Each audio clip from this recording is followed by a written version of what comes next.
বসেন বসেন বসেন। জি আল্লাহ মামুনুল হক লুচ্চা না, এটা প্রমাণিত হয় নাই।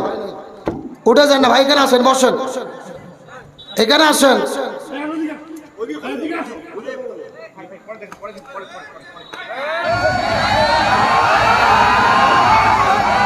বসেন বসেন বসেন। কিয়ামতের লক্ষণ বা এগুলা কিয়ামতের লক্ষণ, সাবধান হন।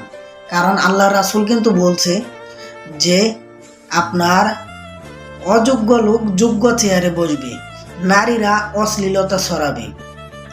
এবং আরব বিশ্বের দিকে তাকিয়ে দেখেন আর বাংলাদেশের দিকেও তাকিয়ে দেখেন যে বাংলাদেশের তাপমাত্রা আর আরব বিশ্বে কি হচ্ছে, আপনার বন্যা হচ্ছে।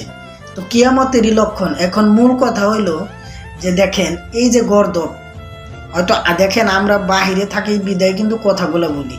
অনেক ভাই বেড়াদার আছে দেশে, বলে ভাই দেশ আর দেশ নাই, কারণ আপনারা বাইরে থেকে কথা বলতে পারেন, দেশে কথা বলার সুযোগ নাই।